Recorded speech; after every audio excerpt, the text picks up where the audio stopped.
మెల్లగా breathing position తీసుకుంటూ మెల్లగా అట్లాగే ఉండాలి ఒక 15 to 20 seconds వరకు. So inhale keep the forms. Constipation ఉన్న వాళ్ళకి రిలీవ్ అవుతుంది, అది డైజెషన్ లేవండి.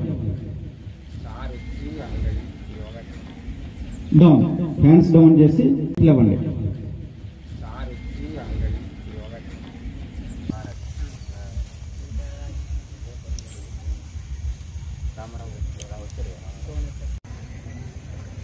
రివర్స్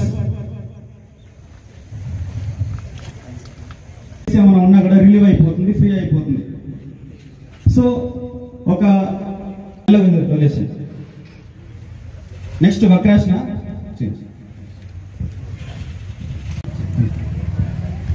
సో ఇట్లా ఒక 5 seconds నిలబడగలగాలి. సో మీరు భూమికి ఏదైతే మనకి ఎర్త్ ఉందో దానికి టచ్ అయ్యే విధంగా ట్రై చేయండి.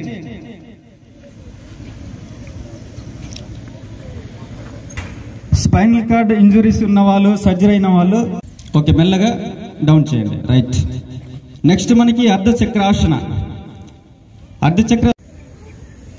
సో హస్తానికి మనం చూడాలి, బీ స్ట్రైట్గా ఉండాలి, చేయి కూడాను ఫిట్ చేసుకుని మనం బటర్ఫ్లై పొజిషన్లో తీసుకురండి.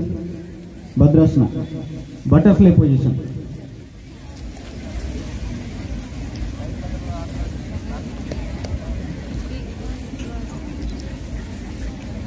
లాస్ట్లో కూడా చేయాలి.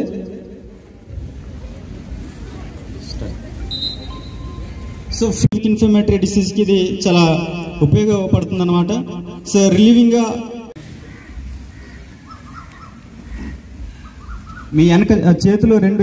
Okay stop. నెక్స్ట్ వజ్రాసనం మనకి. Inhaling and exhaling. మెల్లగా తీసుకొని వదలండి, మెల్లగా తీసుకొని వదలండి.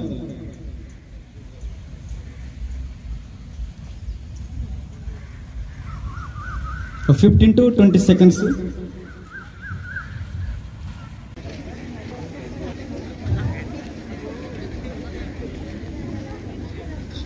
సో మెల్లగా బ్రీతింగ్ పొజిషన్ తీసుకుంటూ మెల్లగా అట్లాగే ఉండాలి ఒక 15 to 20 seconds వరకు.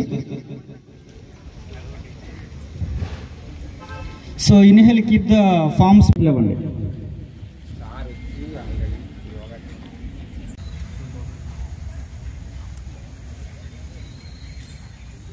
ఊపిరితిత్తుల సమస్య ఏదైతుందో వాళ్ళకి ఫ్రీగా లంగ్స్ అనేది ఇన్హేల్ సౌండ్ చేయాలి బయటికి. అట్లా చేస్తేనే మీకు కాన్సన్ట్రేషన్ లెవెల్స్ పెరుగుతాయి, కాన్ఫిడెంట్ బిల్డ్ అవుతుంది మనకి బాడీ.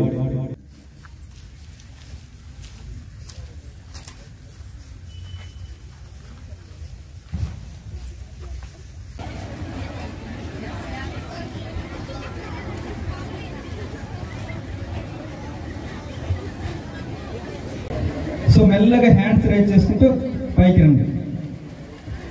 లైట్గా బ్యాక్ సైడ్ బెండ్ అవ్వలితే బెండ్ అవ్వండి, లైట్గా బ్యాక్ సైడ్ బెండ్ అవుతే బెండ్ అవ్వండి.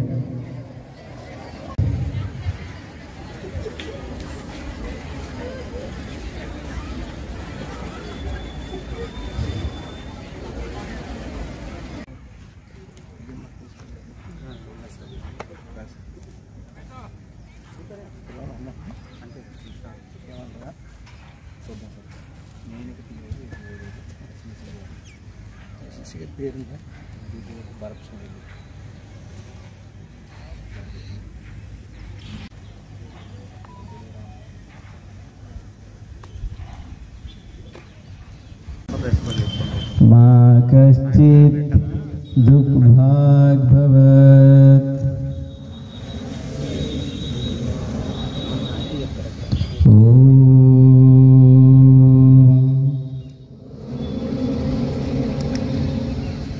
शांति शांति शांति।